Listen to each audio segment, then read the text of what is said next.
Why have you traveled here? Speak. I want to crush my enemies in PvP and learn how to use the katana on the Hayabusa armor. A worthy objective, but a foolish one. Help me! I will show you a path of hardship and getting good. Either become a paragon, or die trying. Epic montage. This is Puppet Dragon. I want this mission high and tight. I want to be home for dinner. Oh no!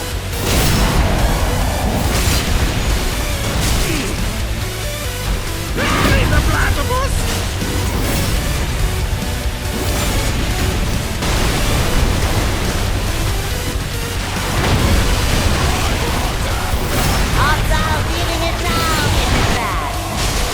My last name?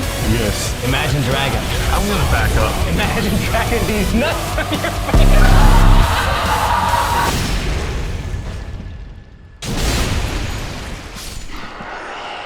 You feeling it now, Mr. Krabs?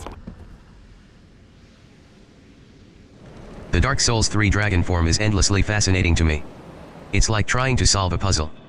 Not many really care about puzzles, and there are hundreds of other way more fun and rewarding activities I could be occupying my time with.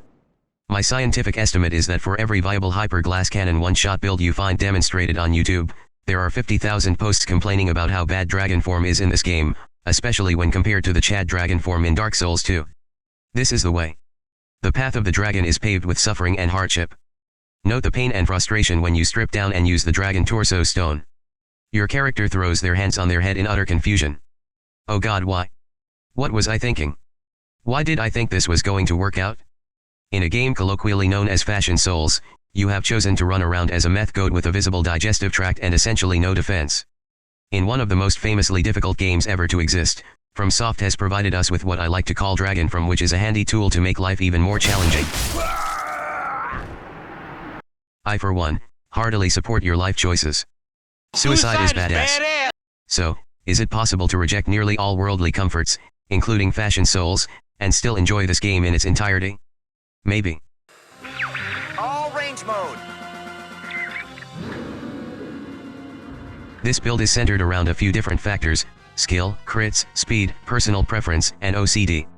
More broadly, the goal was to formulate an all-purpose Dragonform build that can comfortably navigate PvE and be competitive in PvP.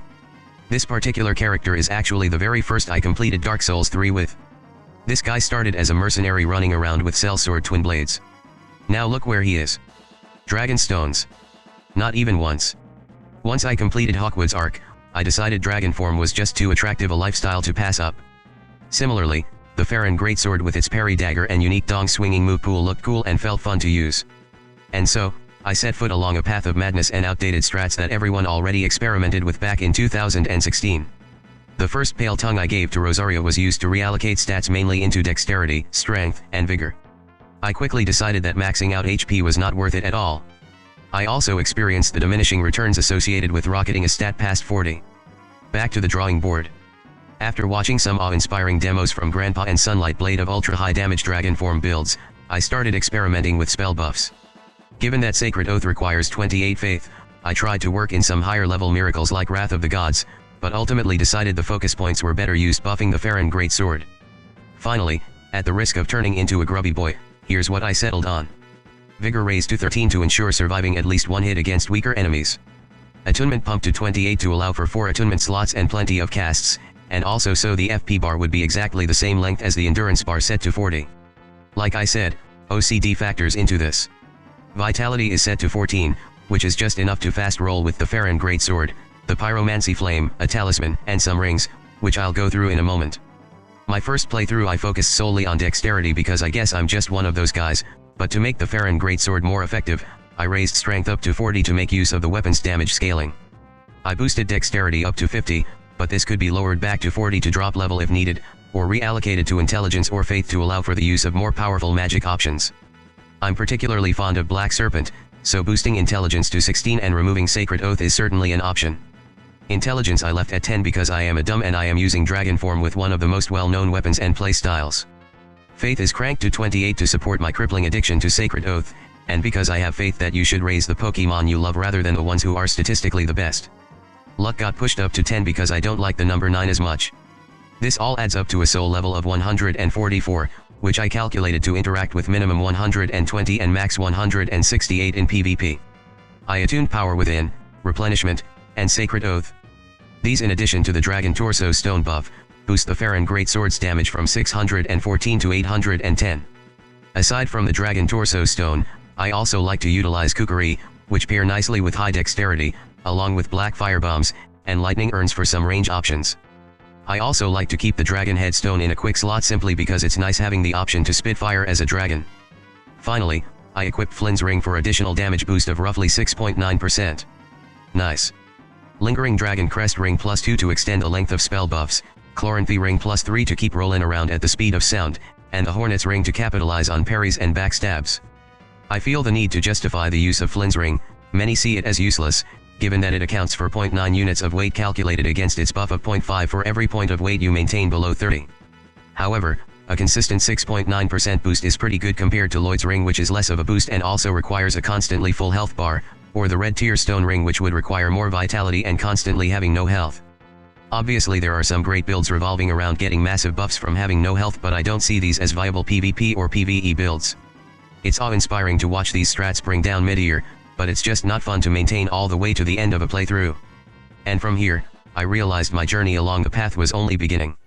From here, it was time to Get good.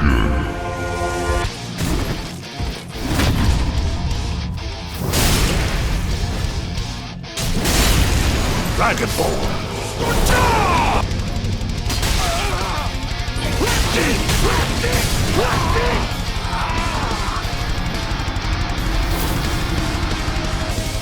Pikachu yells and thunder! Smash! Pikachu!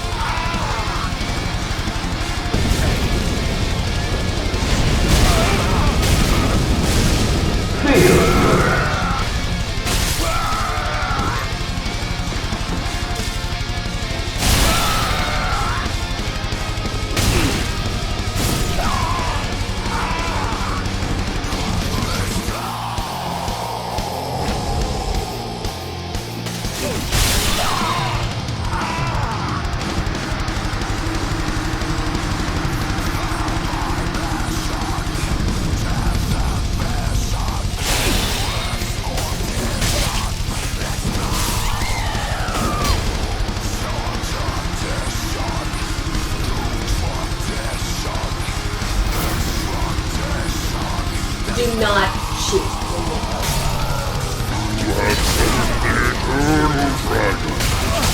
One more thing!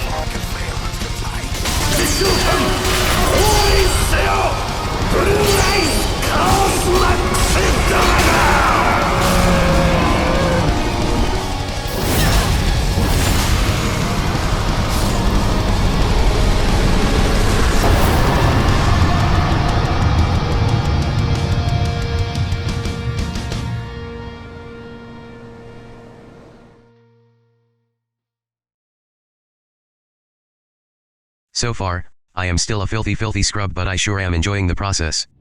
The vulnerability and decently high damage pairs nicely with PvE to keep things interesting in NG plus Infinity. The Farron Greatsword does an additional 20% damage to abyssal creatures, which I'm pretty sure does nothing in PvP, but it does affect Dark Wraiths, Deep Accursed, Herald Knights, Pus of Man, Aldrich, Midir, Dragon Slayer Armor, Wolnir, and the Twisted Knight, which are some of my personal most hated enemies. It's also fun trying to parry everything in PvE. Enemies are much more predictable than other people in PvP, but it's not as if there's no challenge.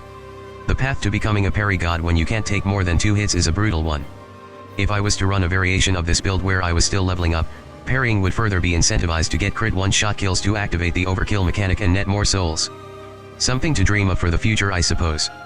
So while PvE is always a grand old time, PvP is a different story. This is not the one-shot ultra build you lust for with Dragonform. This is an evenly balanced character based off stuff I think is cool, meaning it's probably unrealistic to dream of immediate or even high-level success in PvP. However, my stance is that if you get good enough, anything is possible. Besides, the path of the dragon cannot exist without suffering. Everyone in PvP is familiar with the Farron Greatsword, everyone is looking to avoid a backstab, and everyone knows you're probably hoping to parry for massive damage. All I can say is it makes it all the sweeter when you manage to pull it off. Pay attention next time you visit Archdragon Peak. Notice the sun hanging evenly across the sky from the moon. Consider the perfect alignment, situated evenly between life and death. Meditate and visualize perfect spacing and flawless parries. Seek what other parry gods once sought. Dragon form may seem unbalanced, useless, weak, or maybe, just maybe, it's what you bring into it. What is more impressive, a Chad dragon who was born a Chad dragon, or an ordinary meth goat who, through training and sheer will, becomes a Chad dragon? Never stop getting good, my friends. See you out there.